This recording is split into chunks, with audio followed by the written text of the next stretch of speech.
দৈহিক রোগ নিয়ে আমরা সর্বদাই সতর্ক থাকি, তা থেকে মুক্তি লাভের অনেক উপায় খুঁজি, কিন্তু মানসিক রোগ, সেও যে এক রকমের অসুখ, এ ব্যাপারে আমরা কজন ওয়াকিবহাল?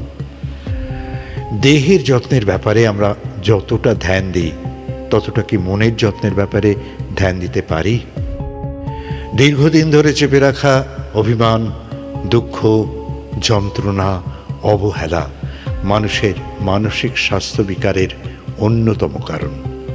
তাই আমাদের দেহের সাথে সাথে মনেরও যত্ন রাখা দরকার। এই মানসিক সুস্থতার কথা মাথায় রেখে শুরু করছি আজকের উপস্থাপনা, দেবারতী মুখোপাধ্যায় রচিত মীরার প্রেম।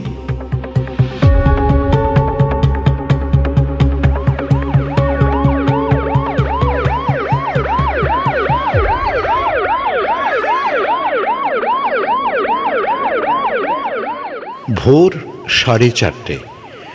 গঙ্গার ওপরের পূব দিকের আকাশ একটু একটু করে ফর্সা হচ্ছে। সূর্যের হালকা কমলা আভা গঙ্গায় পড়ে অপ্রার্থিব এক রঙের সৃষ্টি করেছে, কিন্তু প্রকৃতিকে উপভোগ করার সময় বা ইচ্ছে কোনোটাই উপস্থিত লোকজনের নেই। তারা অন্য জিনিস দেখতে মশগুল। এই ওর গায়ে হুমড়ি খেয়ে পড়ে উপর দিকে দেখছে। কয়েকজনের হাতে আবার মেলা থেকে কেনা সস্তা দূরবীন। হাওড়া ব্রিজের এক প্রান্তে দাঁড়িয়ে ইন্সপেক্টর তালুকদার জোরে জোরে ওয়াকি টকিতে কাউকে নির্দেশ দিচ্ছিলেন। Hello hello, 1729। হ্যালো হ্যালো প্রশান্ত, শুনতে পাচ্ছ?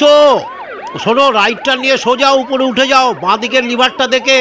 Hello hello hello. Sir sir, নামিয়ে ফেলেছে। ওই যে দেখুন, দেখা যাচ্ছে। আপনি লাইনটা বরং ডিসকানেক্ট করে দিন।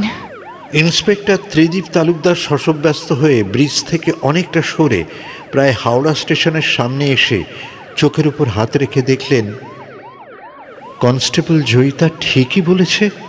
হাওড়া ব্রিজের একদম ওপরে পিঁপড়ের মতো হলেও বোঝা যাচ্ছে প্রশান্ত সাবধানে দড়ির ক্লাইম্বারটা বেয়ে নামছে। পিঠে মেয়েটা। ত্রিদীপ একটা নিঃশ্বাস ফেললেন। রিটায়ারমেন্টের আর 3 বছর বাকি। 32 বছরের সুদীর্ঘ পুলিশি কেরিয়ারে এরকম কেস তিনি কোনো দিন দেখেননি।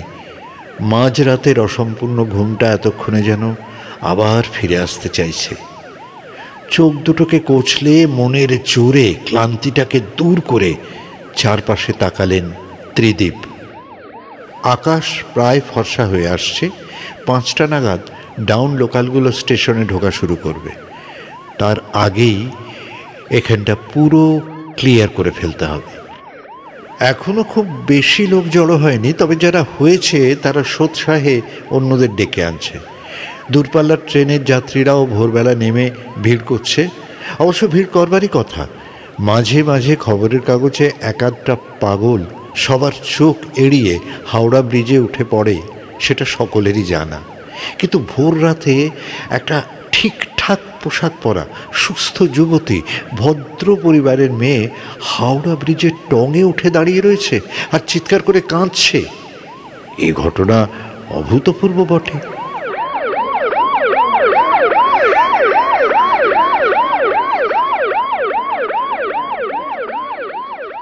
প্রায় ঘন্টা 2 বাদে সব ঝামেলা ঝঞ্ঝাট পেরিয়ে সদর থানায় ত্রিদীপ যখন মেয়েটাকে ওসির সামনের চেয়ারে এনে বসালেন, তখন প্রায় 7:30। ওসি সুরজিৎ চক্রবর্তী তাঁর অভিজ্ঞ দৃষ্টি দিয়ে জরিপ করছিলেন মেয়েটাকে। বয়স আন্দাজ 30-32। শরীরে শাঁখা পলা সিঁদুর জাতীয় কিছু নেই, কাজেই বিয়ে হয়েছে কিনা বোঝা যাচ্ছে না। গায়ের রং চাপা হলেও মুখের মধ্যে একটা আলগা কমনীয়তা আছে। আবার একই সঙ্গে সে মুখে জীবনযুদ্ধের নানা সংগ্রামের ছাপ। জংলা প্রিন্টের একটা খাদির সালোয়ার কামিজ পরনে, পায়ে সস্তা রবারের জুতো। মেয়েটা এখন আর না কাঁদলেও ফোঁপাচ্ছে, থেকে থেকেই চোখ মুখগুলো ফুলে ফুলে উঠছে।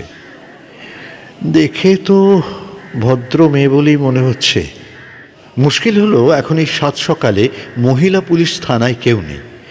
থাকার কথা ছিল দুজনের, কিন্তু তাদের অন্য একটা জরুরি কাজে হঠাৎ তলব পড়েছে। কাজেই মেয়েটাকে এখন এখানে কিছুক্ষণ আটকে রাখতেই হবে। সুরজিৎ চোখের ইঙ্গিতে ত্রিদীপকে এখানেই থাকার নির্দেশ দিয়ে মেয়েটার দিকে তাকিয়ে ঈষৎ গলা খাঁকারি দিয়ে শুরু করলেন, আপনার নাম কি? মেয়েটা প্রথমে উত্তর দিল না, মুখও তুলল না। বার দুয়েক প্রশ্নের পর মুখটা ধীরে ধীরে উপর দিকে তুলে অস্ফুটে বলল,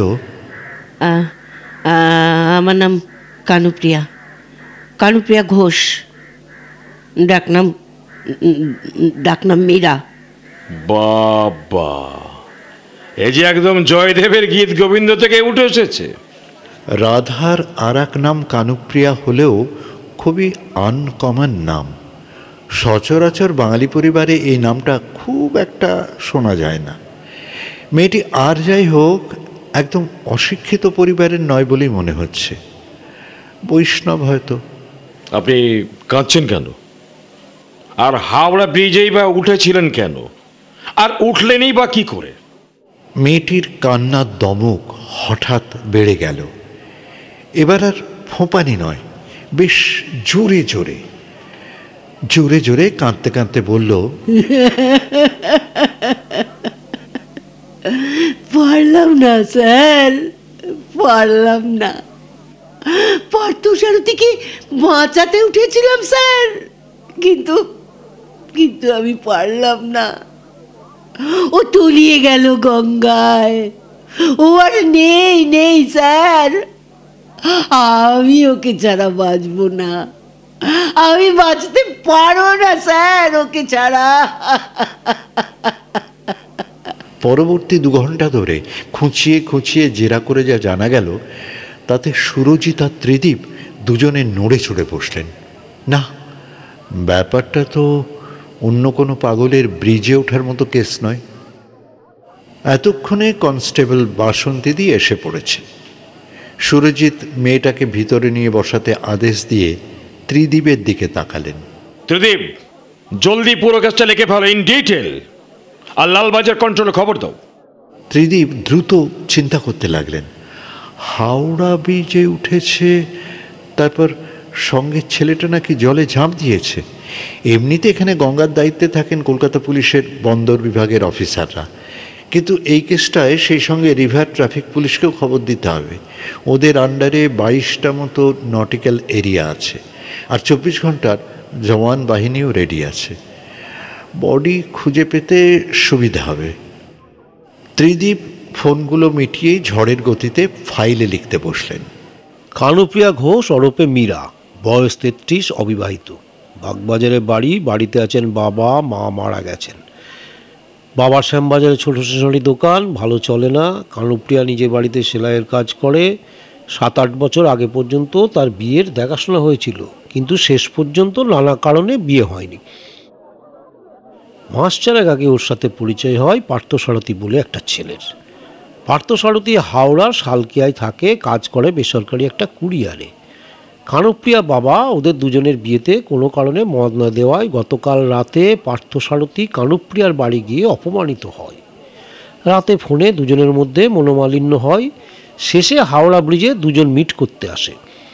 কানুপ্রিয়ার বয়ান অনুযায়ী পার্থসারথী আত্মহত্যার হুমকি দিয়ে ব্রিজের পিলারগুলো দিয়ে উপরে উঠতে থাকে, পেছনে পেছনে কানুপ্রিয়াও। কানুপ্রিয়া উপরে উঠতেই পার্থসারথী ব্রিজ থেকে নিচে ঝাঁপ দেয়, আন্দাজ ভোর 3:30 নাগাদ। এই পর্যন্ত লিখে ত্রিদীপ একটু থামলেন। স্যার, পার্থসারথী আবার কৃষ্ণের নাম, আর কানুপ্রিয়া মানে আপনি বলেন রাধা। এ তো রাধা কৃষ্ণের লীলা স্যার। যা বলেছ। ত্রিদীপ আবার লেখাটার দিকে তাকালেন। একটু ন্যারেটিভ করতে হবে রিপোর্টটা। কেটে লিখতে যাবেন, ঠিক এমন সময় কনস্টেবল জয়িতা এলো। স্যার, স্যার তাড়াতাড়ি চলুন, বাসন্তী ডাকছে আপনাকে। ওই মেয়েটা কাকে নাকি খুন করেছে। কে? বিড়বিড় করে কী সব বলছে। কে আবার কাকে খুন করলো? আপনি তাড়াতাড়ি আসুন স্যার, এদিকে। সুরজিৎ দৌড়লেন ইনভেস্টিগেশন রুমের দিকে। ত্রিদীপ এডিটিং শেষ করে যখন পৌঁছলেন, সুরজিৎ তখন রীতিমতো কড়া ভাষায় জেরা করছেন কানুপ্রিয়াকে। ঠিকঠাক করে পুরো ব্যাপারটা খুলে বলো, না হলে এক্ষুনি তোমাকে অ্যারেস্ট করা হবে। বাবার বডিটা কোথায় রয়েছে বলো। না না না না, আমি কিছু করিনি স্যার, আমার কোনো দোষ নেই, বিশ্বাস করুন, আমার কোনো দোষ নেই স্যার। আপনি জানেন না স্যার, ছোট থেকে আমার বাবা কোনোদিন আমাকে ভালোবাসেনি। মা মরে যাওয়ার পর থেকে খেটে খেটে মরেছি, ইচ্ছে করে বিয়ে দিল না আমায়। আমার সব বন্ধুর বিয়ে হয়ে গেছে কত আগে। আমি না স্যার পুরো একা হয়ে গিয়েছিলাম, একদম একা। কিন্তু এই এতদিন পরে একজনকে পেলাম, বিশ্বাস করুন স্যার, পার্থ সারথী। এত ভালো আমার, জানেন স্যার আমাকে এত ভালোবাসে। তবু না, এই ও এসে কাল বিয়ের কথা বলতেই বাবা বিচ্ছিরি ভাবে অপমান করলো ওকে। বাবা চায় না আমি ভালো থাকি, জানেন স্যার, আমার বাবা চায় না আমি ভালো থাকি।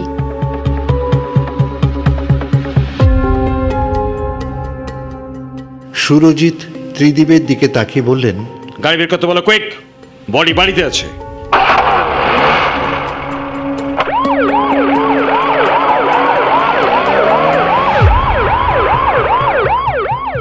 রাস্তায় যাওয়ার সময় বিশেষ কোনো কথা হলো না। কানুপ্রিয়া আর কয়েকজন পুলিশকে নিয়ে ভ্যানটা আগে আগে চলছিল, পিছনে ত্রিদীপদের জিপটা। সুরজিৎ বললেন, যতদূর মনে হচ্ছে কোল্ড ব্লাডেড মার্ডার, বুঝলে? মেয়েটা মনে হয় সত্যিই বলছে, ওই পার্থ সারথী ছেলেটাই উস্কেছে বাবাকে খুন করতে, অথবা সে নিজেই মার্ডারটা করেছে। কিন্তু মালটা এত কিছুর পর ব্রিজ থেকে ঝাঁপ মারলো কেন? স্যার, আমার মনে হয় কি জানেন, মেয়েটা এমনি ডিপ্রেশনে ভুগছিল, তার উপর ওই ছেলেটা দিনের পর দিন ওকে প্রভোগ করেছে। কিন্তু গঙ্গা থেকে এখনো কোনো খবর এলো না কেন? বডি তো এতক্ষণে পেয়ে যাওয়ার কথা। ত্রিদীপ মোবাইলের নাম্বার টিপলেন। হ্যাঁ রঞ্জন, আমি ত্রিদীপ দা কথা বলছি, পেলে বডি? ফোনটা রেখে ত্রিদীপ বললেন, নো আপডেট স্যার। ছেলেটা অন্য দিক দিয়ে নেমে পালায়নি তো? 5-6 ঘন্টা আগে ঝাঁপ দিলে তো এতক্ষণে পেয়ে যাওয়ার কথা।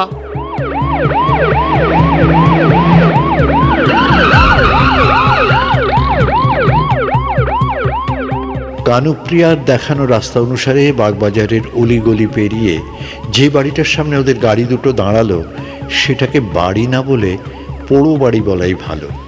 অবহেলায়, অনাদরে হাড় পাঁজরা সব বেরিয়ে পড়েছে, তাতে থাবা বসিয়েছে বট অশ্বত্থের ডাল। আশপাশে তেমন কোনো বাড়ি নেই, দুপাশে নির্মীয়মান বাড়ির অসমাপ্ত হয়ে পড়ে আছে। কাছে পিঠে দোকান বলতে একটা চায়ের গুমটি। সুরজিৎ নেমেই সবাইকে আদেশ দিলেন বাইরে ওয়েট করার জন্য। বাকিরা বলতে 2জন মহিলা পুলিশ আর 2জন কনস্টেবল, তারা বাইরে দাঁড়িয়ে অপেক্ষা করতে লাগলো। শুধু ত্রিদীপ আর কানুপ্রিয়াকে নিয়ে সুরজিৎ ঢুকলেন ভেতরে। তালাচাবির কোনো ব্যাপারই নেই, হালকা ঠেলাতেই একটা আর্তনাদ করে দরজাটা খুলে গেল, আর একটা ভ্যাপসা জঘন্য গন্ধ ভক করে এসে নাকে লাগলো। ত্রিদীপ নাকে রুমাল চাপা দিয়ে বলল, কি গন্ধ স্যার, মনে হচ্ছে রিগাল মন্টি শুরু হয়ে গেছে। কানুপ্রিয়া ঘ্যান ঘ্যান করে বলেই যাচ্ছিল, স্যার ও স্যার শুনুন না, বলছি কি আমার একটা কথা শুনুন স্যার, স্যার বলছি কি আমাকে যা শাস্তি দেবার দিন স্যার, পার্থ সারথীকে দেবেন না স্যার। ওর কিছু হলে তো আমি আর বাঁচবো না স্যার, আমি তো আর বাঁচবো না। ভেতরে 2টো ঘর, সেগুলোতে মাকড়সা ভর্তি, কোথাও কোনো লাশ চোখে পড়ল না, কিন্তু গন্ধটা ক্রমশ যেন বেড়েই চলেছে। গোটা বাড়িটায় দীনতার ছাপ স্পষ্ট। সুরজিৎ বললেন, লাশ কোথায় রেখেছিলে? খুলে বলো, লাশ কোথায় রেখেছিলে? কানুপ্রিয়া কেমন যেন হিস্টিরিয়া রোগের মতো কাঁপছিল।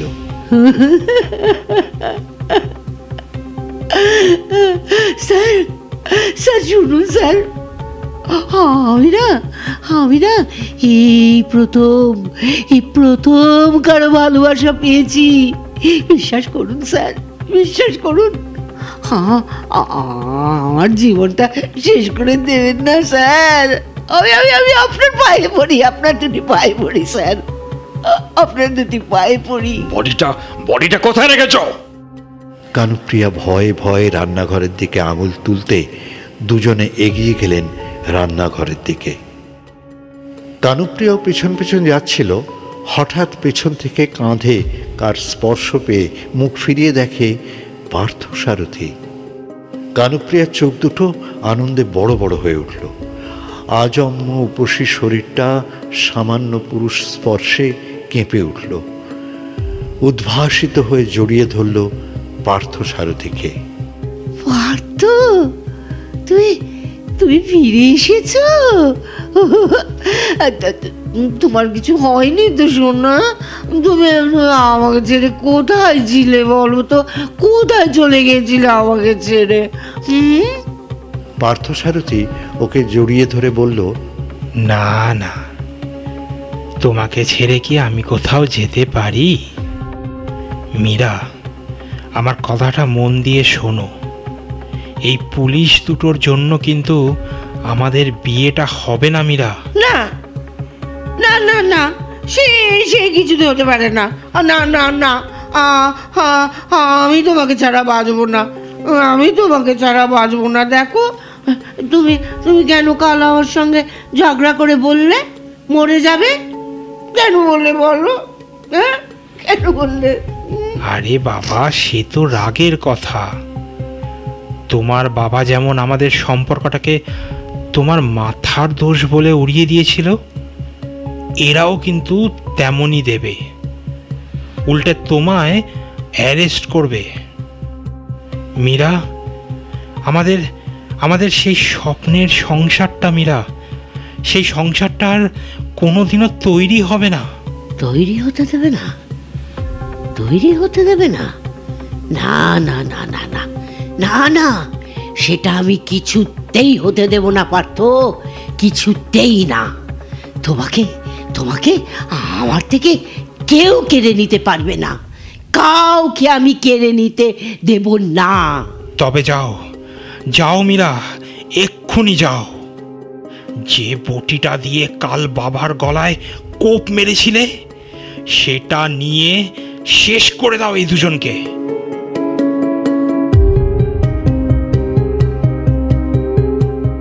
কানুপ্রিয়া উদ্ভ্রান্তের মতো ছুটে গেল পাশের ঘরে। হাতড়ে হাতড়ে খাটের তলা থেকে বের করে আনলো রক্তমাখা বটিটা। কাল পার্থসারথীর কথা মতো সেখানেই লুকিয়ে রেখেছিল সেটা। তারপর ছুটে গেল রান্নাঘরে। পেছন থেকে পার্থসারথী কাতরভাবে বলে উঠল, আমি তোমায় খুব ভালোবাসি মীরা, তোমার সঙ্গেই তো সারাটা জীবন কাটাতে চাই। তুমি চাও না? ত্রিদীপ আর সুরজিৎ তখন কাল রাতের মার্ডার বডিটা উবু হয়ে দেখছিলেন। প্রায় 12 ঘন্টা আগে খুন হওয়া বয়স্ক লোকটার ঘাড়ে ধারালো কোপ। রক্ত গড়িয়ে পড়ে জমাট বেঁধে চলে গেছে নর্দমার দিকে।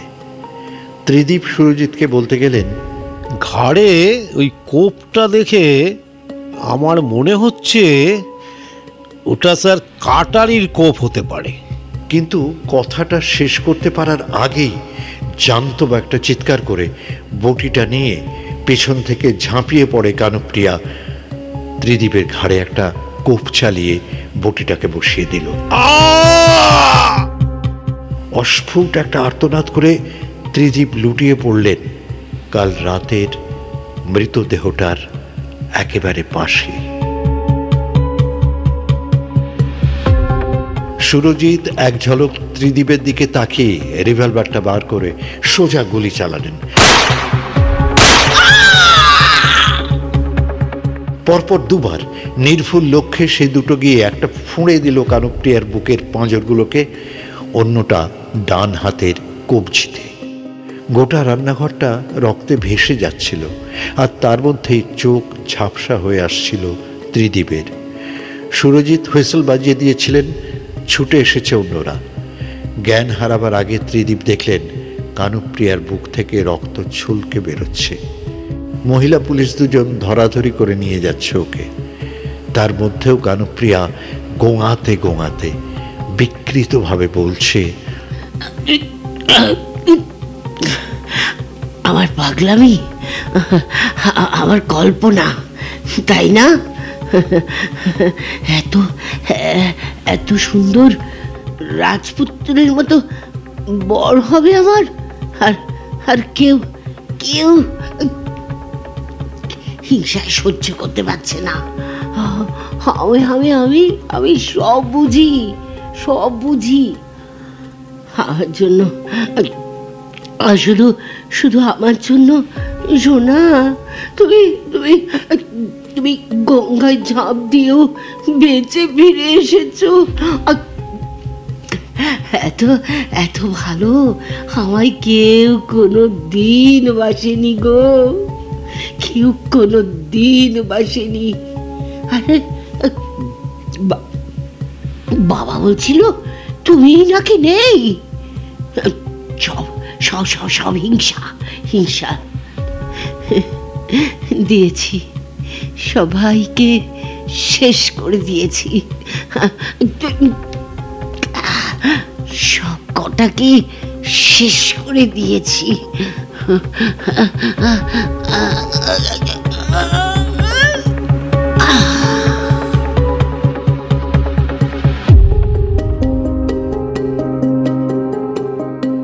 সুরজিৎ রিভলভারটা আস্তে আস্তে পকেটে ভরলেন। এই বেখাপ্পা সময়ে তার সাহিত্যপ্রীতি ফিরে এলো হঠাৎ। তার মনে পড়ে গেল অতীতের মীরাবাইও কৃষ্ণ প্রেমে পাগল হয়ে গেছিলেন। দ্বারকার মন্দিরের গর্ভগৃহে কৃষ্ণকে জড়িয়ে ধরে বিলীন হয়েছিলেন নাকি তিনি? সেটাও কি স্কিজোফ্রেনিয়া থেকেই? দারিদ্র, তীব্র মানসিক অবসাদ, সংসার করার প্রবল ইচ্ছে, হীনমন্যতা এই গরিব মেয়েটাকে একজন কাল্পনিক প্রেমিক উপহার দিয়েছিল, যার অস্তিত্বকে অস্বীকার করলে তাকে মেরে ফেলতেও দ্বিধা করছে না সে। সুরজিৎ একালের মীরাবাইয়ের দিকে তাকালেন। তীব্র ব্যথার মধ্যেও মহিলা পুলিশ দুটোর বাধা এড়িয়ে কানুপ্রিয়া তখন আপ্রাণ চেষ্টা করছে শূন্যের মধ্যেই কাউকে একটা জড়িয়ে ধরার। হাপুস নয়নে কান্নার মাঝেই শূন্যে কাকে যেন প্রবল আশ্লেষে চুমু খেয়ে চলেছে সে বারবার। তার এত কষ্টে পাওয়া সংসারটাকে সে কিছুতেই শেষ হয়ে যেতে দেবে না।